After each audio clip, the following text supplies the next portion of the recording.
அனைவருக்கும் வணக்கம். நான் உங்கள் செல்வம் பழனிசாமி. மக்கள் குடியிருக்கிற வீடுகளுக்கு பக்கத்தில் இருக்கிற ஏதோ ஒரு வீட்டில் கூட்டத்தை சேர்த்துக்கிட்டு பிரார்த்தனை பண்ணலாமா அல்லது அருள்வாக்கு சொல்லலாமா? இதை பற்றி சட்டம் என்ன சொல்லுதுன்னு தெரியுமா? நீங்கள் குடியிருக்கிற வீட்டுக்கு பக்கத்தில் அல்லது உங்களுக்கு தெரிஞ்சவங்க வீட்டுக்கு பக்கத்தில் இருக்கிற ஏதோ ஒரு வீட்டில் பிரார்த்தனை கூட்டம் நடத்துகிறத நீங்கள் பார்த்துருக்கலாம். இந்துக்களில் சில பேர் அவங்க வீட்டில் கூட்டத்தை கூட்டி அருள் வாக்கு சொல்கிறதையும் நீங்கள் பார்த்துருக்கலாம். பெரும்பாலும் கிறிஸ்தவ மதத்தை சேர்ந்தவங்க இப்படிப்பட்ட பிரார்த்தனை கூட்டங்களை பல வீடுகளில் நடத்துவாங்க. என்னைக்கோ ஒரு நாள்னா பரவாயில்ல, இதையே வாரம் தொடர்ச்சியாக செய்வாங்க. ஆண்டவனுக்கு கேட்கணுங்கிறதுக்காக இசைக்கருவிகளை பயன்படுத்தியும் கூட்டத்தை கூட்டியும் சத்தமாக பாடல்களை பாடியும் கைகளை தட்டியும் பிரார்த்தனைங்கிற பேரில் அவங்க செய்கிற காரியங்கள் எல்லாமே அடுத்த வீட்டுக்காரங்களுக்கும் அந்த ஏரியாக்காரங்களுக்கும் ரொம்ப தொந்தரவாக இருக்கும். ஆனால் இவங்க அதை பற்றியெல்லாம் கவலையே படாமல் தொடர்ந்து இதை செய்வாங்க. எந்த மதத்தை சேர்ந்தவங்களாக இருந்தாலும் சரி, இப்படிப்பட்ட பிரார்த்தனை கூட்டங்களை வீடுகளில் நடத்தலாமா? அப்படி நடத்துனா நாம் என்ன செய்யணும்? யாருக்கிட்ட புகார் கொடுக்கணும்?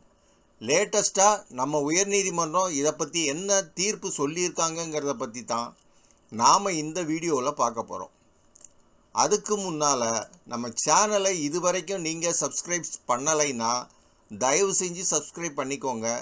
நாங்கள் புதுசாக வெளியிடுற எல்லா வீடியோ சம்மந்தமான நோட்டிஃபிகேஷனும் உங்களுக்கு வரணும்னா சப்ஸ்கிரைப் செஞ்ச கையோட அதுக்கு பக்கத்தில் இருக்கிற பெல் ஐக்கானையும் சேர்த்து கிளிக் செய்யுங்க.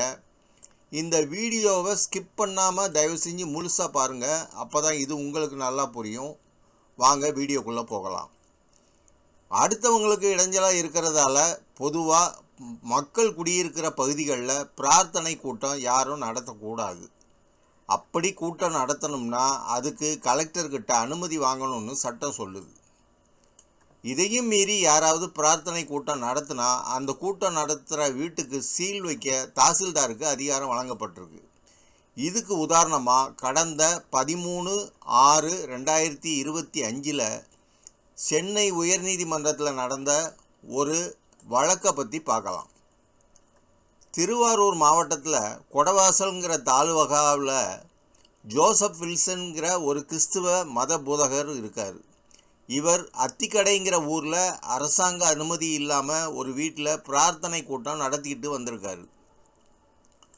இந்த வீட்டை அவர் கடந்த 2023 சொந்தமாக வாங்கியிருக்காரு. இவர் பிரார்த்தனை கூட்டம் நடத்துறது பக்கத்து வீடுகளில் இருக்கிறவங்களுக்கும் அந்த ஏரியாவை சேர்ந்தவங்களுக்கும் ரொம்ப தொந்தரவாக இருந்திருக்கு. அதனால் அவங்க எல்லாரும் ஒன்று சேர்ந்து கொடவாசல் போலீஸ் ஸ்டேஷனில் முதல்ல புகார் அளிச்சிருக்கிறாங்க. கொடவாசல் போலீஸ் இன்ஸ்பெக்டர் அந்த மத போதகரை விசாரணை செஞ்சதில் அந்த பிரார்த்தனை கூட்டத்துக்கு உரிய அனுமதி வாங்கலைங்கிறது தெரிய வந்திருக்கு. அனுமதி இல்லாமல் பிரார்த்தனை கூட்டம் நடத்தக்கூடாது, அதனால் முதல்ல அனுமதி வாங்குங்கன்னு போலீஸ் இன்ஸ்பெக்டர் அவர்கிட்ட சொல்லியிருக்காரு. அதுக்கப்புறமா தேவாலய கட்டட வரைபட அனுமதி வாங்கிறதுக்காக அந்த மத போதகர் மாவட்ட நிர்வாகத்தில் விண்ணப்பிச்சிருக்காரு. அவருடைய விண்ணப்பத்தை திருவாரூர் கலெக்டர் தள்ளுபடி செஞ்சிட்டார். இதுக்கு இடையில் பொதுமக்கள் கொடுத்த புகார்னால் இன்னும் 10 நாளுக்குள்ளே பிரார்த்தனை கூட்டம் நடத்துகிற வீட்டை நீங்கள் மூடணும், இல்லைன்னா உங்கள் மேலே சட்டப்படி நடவடிக்கை எடுக்கப்படும்னு கொடவாசல் தாசில்தார் அந்த மத போதகர் ஜோசப் வில்சனுக்கு ஒரு நோட்டீஸ் அனுப்பியிருக்கிறாரு. ஆனால் அதை இந்த மத போதகர் கண்டுக்கவே இல்லை. அதனால் தாசில்தார் அந்த வீட்டுக்கு சீல் வச்சிட்டாரு. இதை எதிர்த்து அவங்க 2 பேர் மேலேயும் மத போதகர் ஜோசப் வில்சன் சென்னை உயர்நீதிமன்றத்தில் ஒரு ரிட் பெட்டிஷன் வழக்கு தொடுத்திருக்கிறார். இந்த வழக்கை கணம் நீதிபதி என் ஆனந்த் வெங்கடேசன் அவர்கள் விசாரணை செஞ்சாங்க. பிரார்த்தனை கூட்டம் நடத்த தாசில்தார் எனக்கு அனுமதி தரமாட்டேங்கிறாரு, அந்த வீட்டுக்கு சீல் வச்சிட்டாரு. பிரார்த்தனை கூட்டம் நடத்துறதுக்கு தேவாலயம் கட்டடம் கட்டலாம்னு பார்த்தா அதுக்கு கலெக்டர் அனுமதி தரமாட்டேங்கிறாருன்னு ஜோசப் வில்சன் தன்னுடைய வழக்குரையில் சொல்லியிருந்தார். மத போதகரான ஜோசப் வில்சன் நடத்துகிற பிரார்த்தனை கூட்டம் பக்கத்து வீட்டுக்காரங்களுக்கும் அந்த பகுதி மக்களுக்கும் தொந்தரவாக இருக்குது. அனுமதி இல்லாமல் இப்படி பிரார்த்தனை கூட்டம் நடத்தக்கூடாதுன்னு பல தீர்ப்புகளை உயர்நீதிமன்றம் ஏற்கனவே வழங்கி இருக்கு. அதனால் ஜோசப் வில்சனுடைய இந்த ரிட் மனுவை தள்ளுபடி செய்யுங்கன்னு கலெக்டர் தரப்பில் பதில் மனு தாக்கல் செஞ்சாங்க.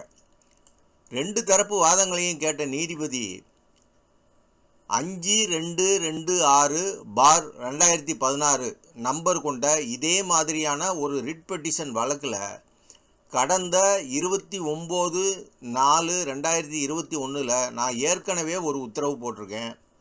அந்த உத்தரவில் சொல்லப்பட்டபடி பிரார்த்தனை கூடம் அல்லது மண்டபம் கட்டணும்னா அதுக்கு உரிய அதிகாரிகள்கிட்ட முறையான அனுமதி வாங்கிறது அவசியம். எந்த அனுமதி வாங்காமல் பிரார்த்தனை கூட்டம் நடத்த மனுதாரர் உள்பட யாருக்குமே உரிமை இல்லை. அதே மாதிரி ஒரு வீட்டை பிரார்த்தனை கூடமாக மாற்றுறதுக்கும் சட்டப்படி யாருக்கும் அனுமதி இல்லை.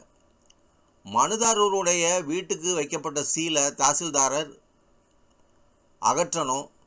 ஆனால் உரிய அனுமதி இல்லாமல் மனுதாரர் அந்த வீட்டில் பிரார்த்தனை கூட்டங்களை இனிமே நடத்தக்கூடாது.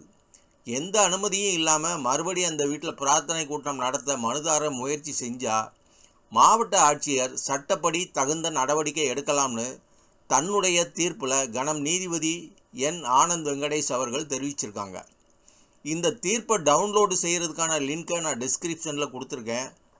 சட்டவிரோதமாக உரிய அனுமதி இல்லாமல் குடியிருப்பு பகுதிகளில் பிரார்த்தனை கூட்டம் நடத்துகிறவங்களுக்கு எதிராக நீங்கள் புகார் கொடுக்கும்போது இந்த தீர்ப்பு நகலை இணைச்சி கொடுத்தீங்கன்னா கண்டிப்பாக வெற்றி உங்களுக்கு தான்.